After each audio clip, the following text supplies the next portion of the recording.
Bonjour, écoutez, je vais donc vous raconter une de mes expériences de mort imminente, puisque j'en ai fait trois, une à 14, une à 15 et une à 16.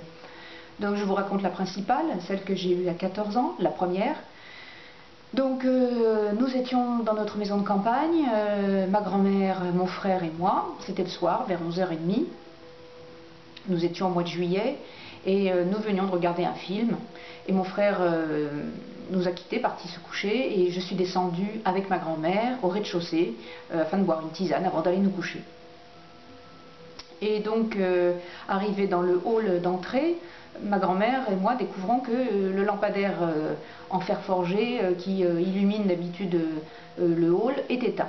Donc ma grand-mère voulant y aller, je la devance, et puis parce que je ne veux pas qu'elle s'embête à regarder en dessous, à se plier sous le lampadaire, enfin sous l'abat-jour, et donc j'y vais. Et ce que je n'avais pas vu, et ce que ma grand-mère n'avait pas vu non plus, c'est que en fait la prise était toujours branchée, et le fil passait sous une porte qui donnait dans un salon derrière.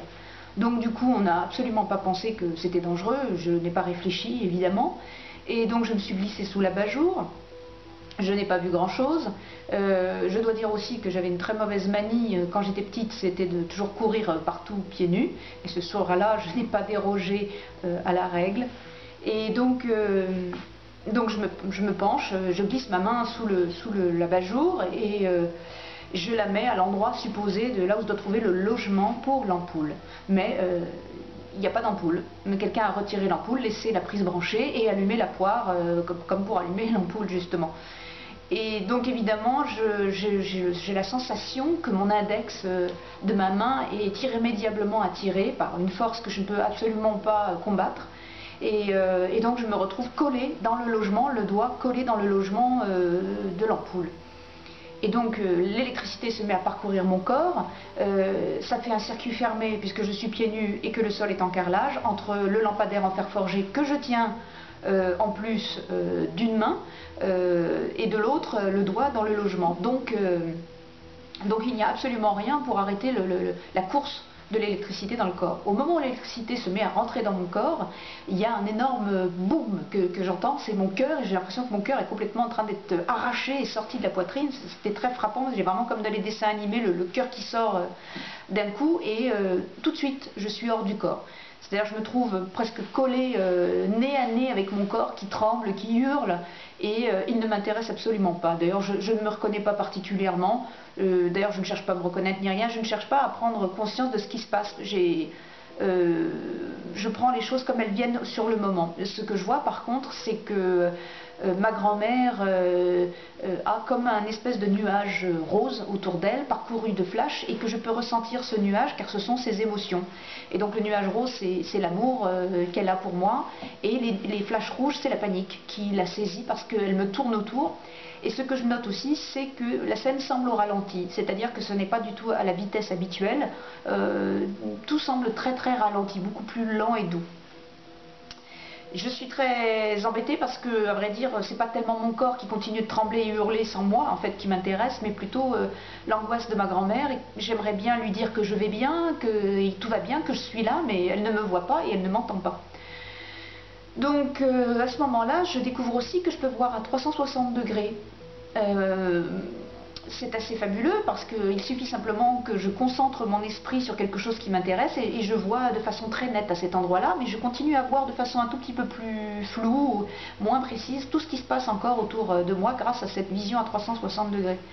Et puis, tout d'un coup, je sens mon attention qui est attirée sur la droite. Quelque chose semble venir, je le ressens, et apparaît une grande forme vaguement humaine, mais très peu ressemblante à un être humain, et c'est un grand être de lumière, couleur rose fuchsia, claquant, très lumineux, qui dégage beaucoup d'amour inconditionnel, et l'être de lumière donc arrive très très doux, très calme, il m'envoie beaucoup de cette sensation de paix, c'est absolument fabuleux. Et il m'indique par la voie de la pensée, communique par la pensée avec moi, de regarder vers le haut de l'entrée du hall où apparaît un écran de forme rectangulaire, blanc, avec les bords un peu fumeux, comme un brouillard.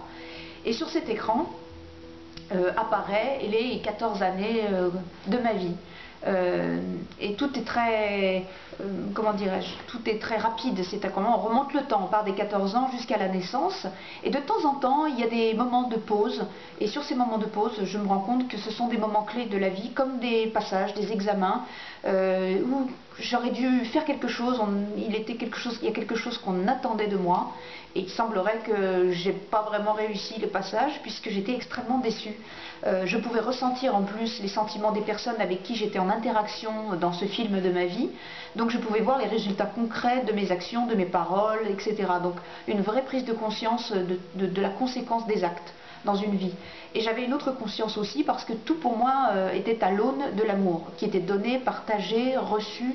Il n'y avait rien d'autre qui était intéressant, rien d'autre ne m'intéressait. Et ce qui était très intéressant aussi, c'est que l'être de lumière ne me jugeait absolument pas. Il n'y avait que moi qui me jugeais, et j'étais extrêmement dure avec moi-même.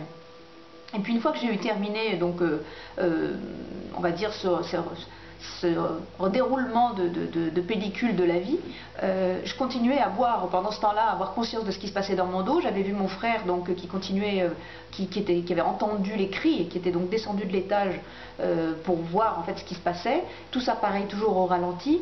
Et puis quand j'ai eu terminé on va dire ce résumé de vie, l'être de lumière m'a dit, bon alors maintenant, est-ce que tu es prête à partir?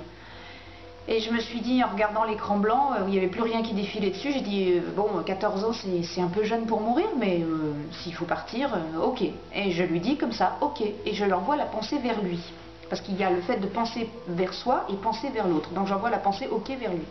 Ou vers elle, parce qu'il n'y avait pas de sexe. Et à ce moment-là, je sens que je suis en train de partir avec l'être de lumière. C'est comme si on partait un peu vers le haut, ensemble, on commence à un peu fusionner ensemble.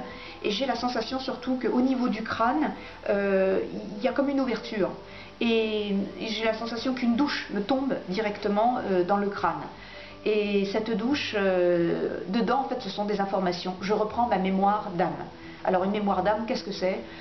C'est à quoi ça sert une vie, les vies antérieures, mes parents qui ne sont pas mes parents mais des âmes qui s'incarnent pour jouer le rôle de mes parents, le fait que la vie est comme une grande école, une grande université où je dois progresser, je dois apprendre, et puis des tas de choses qui n'ont pas de mots, sur lesquels on ne peut pas mettre de mots, notamment la reconnexion à quelque chose de gigantesque.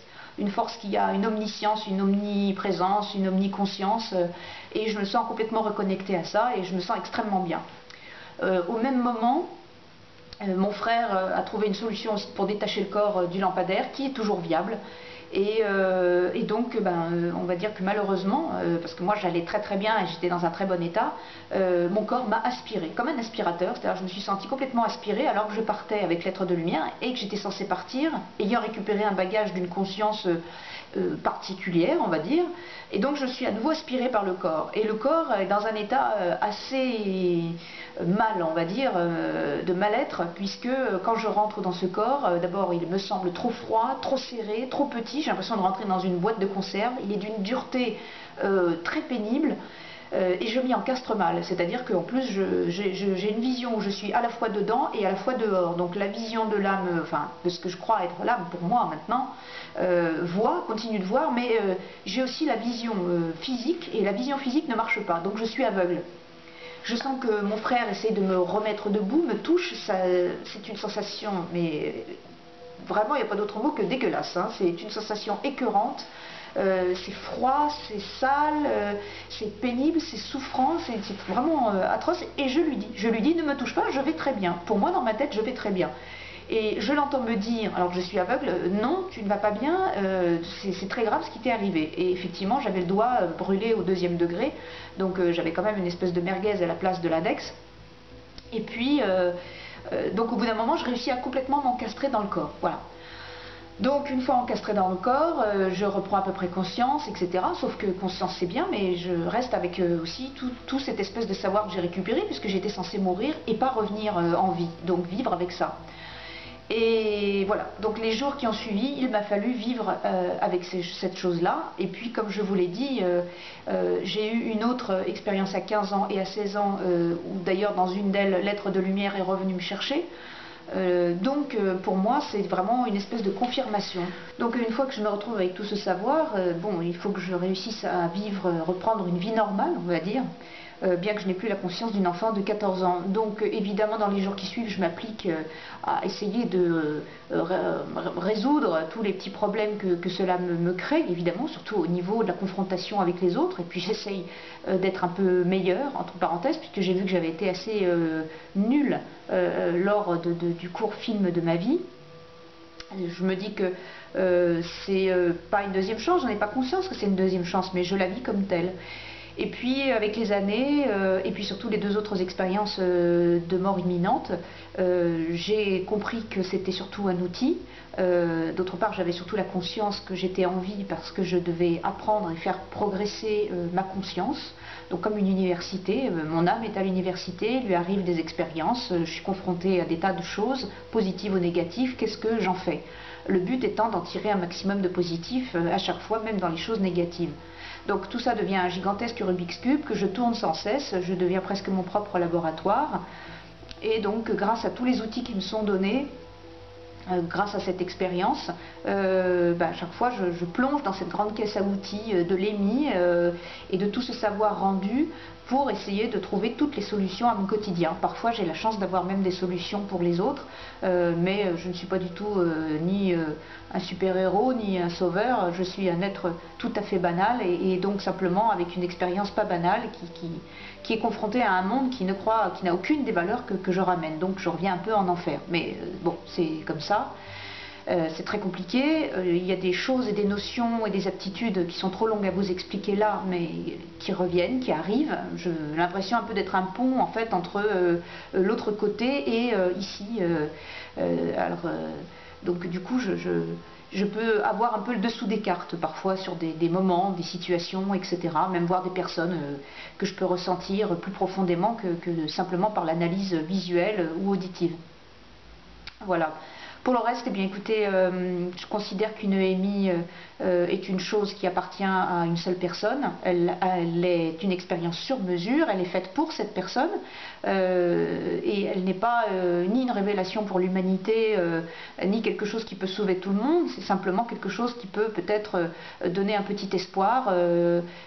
Voilà, ça peut arriver, mais je ne pense pas qu'on soit là pour faire des choses absolument fabuleuses. Déjà, si on réussit à faire quelque chose de fabuleux de notre propre existence, c'est déjà pas mal. Pour le reste, je considère que c'est ceux qui ont vécu l'EMI qui en parlent le mieux. Et je pense qu'il faut en parler, c'est une très bonne chose que de la partager, mais il faut le faire à bon escient et de façon assez pragmatique. Voilà, ne pas partir dans des choses où, on va dire, qui partent un peu dans des espèces pour moi, que je considère comme des délires religieux ou autres. Une EMI n'a absolument rien à voir avec une révélation religieuse. Elle a à voir avec une prise de conscience et avec peut-être, oui, une révélation plutôt spirituelle, mais pas dans le sens prosélytique, dans le sens tout à fait pragmatique. Voilà. Ça sert surtout à améliorer la vie d'une personne, voire à la compliquer beaucoup, beaucoup aussi, et peut-être à prendre de la distance et avoir un regard plus doux sur les autres et moins doux sur soi-même. Voilà, je vous remercie de m'avoir écouté.